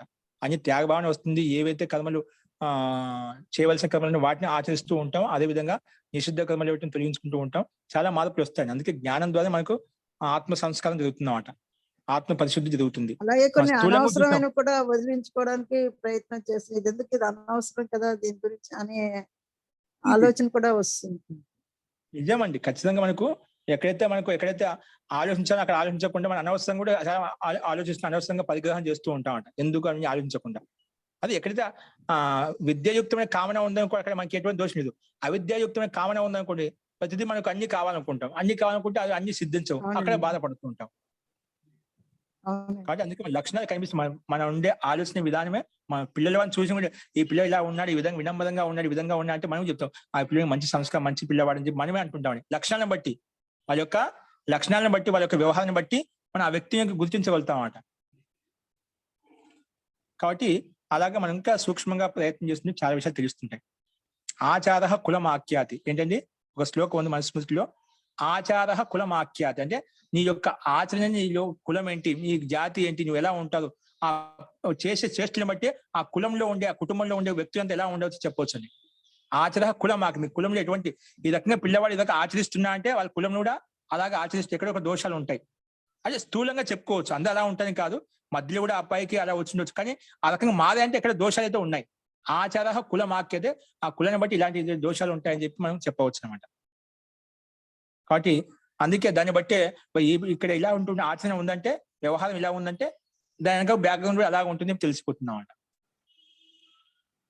అసలు అందుకే రిషి మహర్షులు ఒక వ్యక్తిని 7 అడుగులు వేస్తే వాడి జీవితం చరిత్ర అంతా మర్చిపోతాయి. ఏమవుతాడు, ఏమి కాగలుగుతాడు, ఏమేమి చేయగలుగుతాడు. 7 అడుగులు వేస్తేనా ఆ రిషి, ఒక యోగ సాధకుడు ఆ కర్మను బట్టి, చేష్టలను బట్టి, చేసే కూర్చున్న విధానం బట్టి, మాట్లాడే విధానం బట్టి, నువ్వు నీ చేష్టలను బట్టి మొత్తం కర్మ మొత్తం చెప్పగలుగుతాడు. అంత యోగ్యత వాళ్ళకి తెలిసిపోతున్నావు. జ్యోతిషం అంటే ఇదే అనమాట. జ్యోతిషం అంటే నువ్వు నీ వ్యవహారాన్ని బట్టి, నీ ఆచరణను బట్టి వాళ్ళ యొక్క లక్షణాలు ఏముండొచ్చు, వీళ్ళ యొక్క మనసు ఏ విధంగా ఉండొచ్చు అని తెలిసిపోతాయండి. ఎందుకు సూక్ష్మంగా ప్రతిదీ వాళ్ళు ఆ రకంగా యోగ సాధనలో ప్రతిదీ తెలుస్తుందని. నీ ఒక్కొక్క నస నాడి ఏదైతే ఉందో శరీరంలో ప్రతిదీ ఎప్పుడు ఎలా కొట్టుకుంటుంది, ఏ స్థితిలో కొట్టుకుంటుంది, అది కూడా నీకు తెలిసిపోతుంది. అంత సూక్ష్మంగా ఉంటున్నామట. నిజంగా ధ్యాన స్థితిలో నీకు బాగా వెళుతున్నావంటే నీ అవయంలో, శరీరంలో ఉండే ప్రతి నస నాడి నీకు తెలుస్తుంది. ఎప్పుడు ఏది ఎక్కడ ఏ విధంగా కొట్టుకుంటుంది, ఏ విధంగా పనిచేస్తుందో తెలుస్తుందని. అని ఇది ప్రాణ, అపాన, వ్యాన, ఉదాన, సమాన ఏవైతే పంచప్రాణాలు ఉన్నాయో అవన్నీ కూడా శరీరం యొక్క సంరచనంతో నీకు తెలిసిపోతున్నామట. అంత యోగ్యత ఆ యోగ సాధకు తెలుస్తున్నామట. అంత సామర్థ్యం పెరుగుతుంది. ఇంకో దాన్ని అడిగారండి, ఏ ప్రశ్న అంటే అస్థి యోగి గారు, ఆర్కే యోగి గారు అడిగారు. సో అస్థి బలాదీనిలో బలం ఎలా వస్తుందంటే, నువ్వు ఆ రకంగా ప్రయత్నం చేస్తున్న దానివల్ల ఆ బుద్ధి యొక్క సామర్థ్యం పెరుగుతుంది. బుద్ధి యొక్క సామర్థ్యం మీద అంత శక్తి బలా అంటే సాహసం, ధైర్యం అన్ని పెరుగుతాయి అన్నమాట. ఆ బుద్ధి అంత తీవ్రంగా పనిచేస్తున్నామట. ఆ యోగ సాధన చేయడం వలన ఇప్పుడు ఆ సంయమం చేయడం, సంయమం అంటే ధారణ, ధ్యాన, సమాధి. ధారణ, ధ్యాన, సమాధి ఏ మూడు ఒకే చోట సంయమం చేసినాం అనుకోండి, ఆ సంయమంతో నీ శక్తి సామర్థ్యం పెరుగుతుంది. అంత బలం నీలో వచ్చేస్తుంది. ఆ సామర్థ్యం నీలో పెరుగుతుంది. కాబట్టి సూర్య సంయమాత్ భువన ధ్యానం, చంద్రమే సంయమాత్ వ్యూహ ధ్యానం ఏవైతే ఉన్నాయో అలా సంయమం చేయడం వల్ల సూర్యుడి మీద అంత శక్తి సామర్థ్యం తెలుసుకుని యోగ్యత నీ సూక్ష్మంగా బుద్ధి వెళ్ళిపోతున్నామాట. ఆ సూక్ష్మంగా వెళ్ళిపోయినా నీకు అన్ని క్లారిటీగా మొత్తం యథార్థం కనిపిస్తాయి అన్నమాట. అంత యోగ్యత పెరుగుతున్నమాట. అలాగే హస్తి బలాది విషయంలో కూడా అట్లా మనం ఆ అస్థి యొక్క బలం మీద మనం సంయమం చేయడం ద్వారా దాన, ధ్యాన, సమాధి ఒకే విషయం ఏకాగ్రత కావడం వలన ఆ ఏదో జ్ఞానం ఏర్పడుతుందో అంత శక్తి, అంత సాహసం, అంత ధైర్యం, అంత పరాక్రమం నీలో కలుగుతాయి. ఆ బలం వస్తుందంట. అందుకే ఆత్మిక బలం ఉండాలంటే ఎందుకంటే ఇందుకోసమే అంట. ఆత్మిక బలం లేని వ్యక్తి పిరికి బంధంగా ఉన్నా కూడా ఎటువంటి కర్మలు చేస్తే మనం చూస్తుంటాం. ఆత్మబలికం లేని వ్యక్తి నిర్బలంగా ఉంటాడు అనమాట. శరీరంతో బలం రాదు, ఆత్మిక బలం రావాలి. ఆత్మలో జ్ఞాన బలం కావాలన్నమాట. శరీర బలం ఉన్నా కూడా బుద్ధి బలం లేకుంటే ఎలా ఉంటుందని మనం చెప్తున్న లోకంలో వింటుంటాం. బుద్ధి బలం కండబలం కన్నా బుద్ధి బలం మిన్నా అని చెప్పి. ఎంత కండబలం ఉన్నా కూడా అక్కడ బుద్ధిలో బలం లేనప్పుడు, ఆ జ్ఞానంలో బలం లేనప్పుడు, ఆత్మలో బలం లేనప్పుడు ఏం చేస్తామండి? ఏంటికి పనికి రాదు. కాబట్టి ఆత్మిక బలాన్ని పెంచుకోవడమే ఈ సంయమం ఆట. అట్లా అందుకే యోగదర్శనం అంతా ముందు ఏదో ఒక విషయం సంయమాన్ని సంపాదించండి. ఏదో ఒక రకంగా ఒక విషయం మీద నీ మనసు కేంద్రీకరించండి. అప్పుడు అన్ని తర్వాత మీకు యోగ్యత ఏర్పడుతున్నమాట. ముందు ఏదో ఒక విషయంలో మనం స్థిరత్వాన్ని పొందాలి. యథాకథం యథాభిమత ధ్యానాద్వా, ఏదో ఒక ధ్యానం ద్వారా, ఏదో ఒక విషయం ద్వారా, ఏదో ఒక పద్ధతి ద్వారా ముందు నువ్వు ఒక విషయం మీద కేంద్రీకరించు. అప్పుడు నీకు అన్ని యథార్థంగా అర్థమవుతాయి, యథార్థంగా బోధింపబడతాయి. చేయాల్సిన కర్మలు ఏంటో నెక్స్ట్ నీకు స్వయం తెలిసిపోతాయండి. యోగస్య ఉపాధ్యాయ ప్రకారంగా నువ్వు యోగం చేయడం మొదలు పెట్టావనుకోండి, సంయమం చేయడం మొదలు పెట్టావనుకోండి, ఒక ఉపాధ్యాయుడు లెక్క నీ మనసు నీకు మార్గం చూపిస్తుంది. ఆ పరమాత్మ నీకు మార్గం చూపిస్తాడు అనమాట. కాబట్టి ఆ శక్తి సామర్థ్యం పెరుగుతుందని చెప్పి ఆచార్య వారు చెప్పారు. అస్తు, దాదాపు నాకు తెలిసి అన్ని ప్రశ్నలు వచ్చాయి అనుకుంటాను. అన్ని కవరనే ఆచార్య మహోదయ. చాలా చక్కగా చెప్పారు మహోదయ, ధన్యవాదాలు. ఓకే అండి, ధన్యవాదాలు మహోదయ. అండి ఇంకేమంటే తర్వాత చూద్దాం. పాఠం రేపు చెప్పుకుందాం. మంత్ర పాఠ.